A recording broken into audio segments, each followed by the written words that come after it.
Halo teman-teman, kami dari kelompok 5 akan membahas mini riset modul ajar Bahasa Indonesia di kelas 5. Sebelum ke isi pembahasan, perkenalkan kami dari kelompok 5 yang beranggotakan Putri Wulan Agustina, Retno Indri Astuti, Ida Pujiati, Nurodi Falah. Hal pertama yang akan kita bahas yaitu mengenai pendahuluan.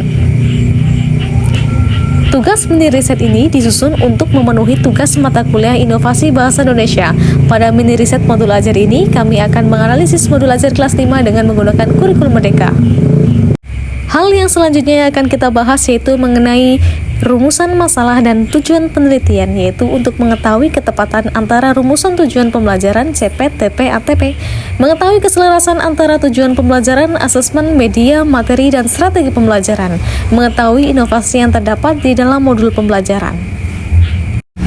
Penelitian ini dilaksanakan di SCN Geger Kunci 01 di kelas 5 dengan jumlah siswa 42 siswa pada tanggal 15 sampai 18 November tahun 2023. Modul ini disusun oleh anggota dari kelompok 5 dan modul ini akan dipraktekkan di kelas 5 di SCN Geger Kunci 01 dengan jumlah siswa 42 siswa. Hal yang selanjutnya akan kita bahas yaitu mengenai ketepatan rumusan tujuan pembelajaran CP, ATP, dan TP. Komponen inti pada modul ajar yang kami analisis sudah terdapat CP dan TP. Akan tetapi dalam modul ini belum terdapat ATP. CP dan TP sudah sesuai dengan modul ajar. Selanjutnya yaitu mengenai keselarasan antara tujuan pembelajaran, asesmen, media, materi, dan strategi pembelajaran. Materi dalam pembelajaran sudah selaras dan sesuai dengan tujuan pembelajaran yang ingin dicapai, yaitu mengenai pembelajaran berwirausaha, di mana dalam modul ajar yang kami analisis, materi sudah sesuai dengan CP pada fase C, dengan elemen yang tertera pada modul ajar ini, di mana terdapat 4 elemen yang hendak dicapai, yaitu menyimak, membaca, dan memirsa, serta mempresentasikan dan menulis. Kegiatan menyimak dan membaca dalam elemen CP yaitu peserta didik mampu menganalisis informasi berupa fakta dalam materi modul ini, menganalisis teks bacaan mengenai belajar berwirausaha. Dalam teks bacaan tersebut, siswa menemukan fakta berupa idiom atau kosakata baru. Pada kegiatan membaca dan memirsa, peserta didik membaca mengenai teks bacaan dari pedagang asongan hingga pemilik perusahaan dengan teknik membaca di dalam hati.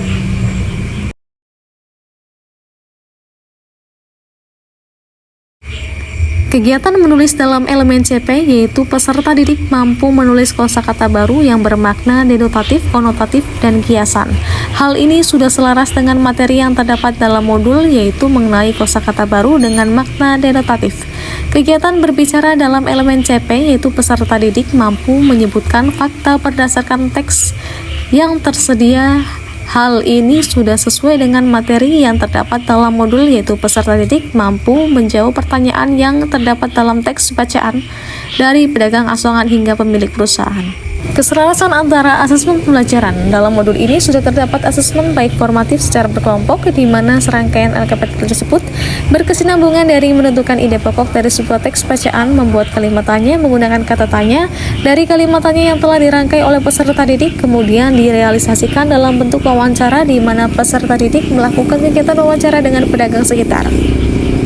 Strategi dan media pembelajaran. Dalam modul pembelajaran sudah dijelaskan strategi pembelajaran yang digunakan yaitu menggunakan model pembelajaran PJBL dengan pendekatan saintifik di mana guru mencantumkan sintak PJBL dalam kegiatan inti pembelajaran. Metode yang digunakan tanya jawab, diskusi, proyek, unjuk rasa sudah sesuai. Media yang digunakan disebutkan dalam identitas modul tetapi tidak digolongkan jenis medianya.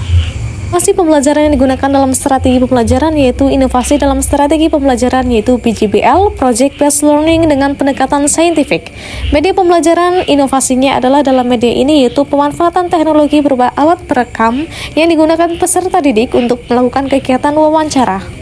Yang selanjutnya yang akan dibahas yaitu mengenai saran pengembangan inovasi. Yang pertama yaitu media yang digunakan berbasis teknologi dan lebih interaktif lagi agar bisa memakai tayangan video pembelajaran. Media interaktif lainnya agar siswa lebih tertarik dalam pembelajaran dan memfasilitasi media yang digunakan oleh peserta didik sesuai dengan gaya belajar yang dimiliki oleh siswa, dapat dipadukan dengan LKPD interaktif agar siswa lebih tertarik dan tertantang dalam pembelajaran. Yang kedua, mencantumkan dan menggunakan asesmen diagnostik untuk mengetahui gaya belajar siswa. Yang ketiga, asesmen dilampirkan kunci jawaban. Berikut adalah dokumentasi dari kegiatan pembelajaran di kelas. Dan selanjutnya adalah dokumentasi kegiatan wawancara yang dilakukan oleh siswa dengan pedagang sekolahan. Dan link modul ajar yang kami analisis dapat di-download di drive berikut ini. Sekian dari kelompok 5, kami ucapkan terima kasih.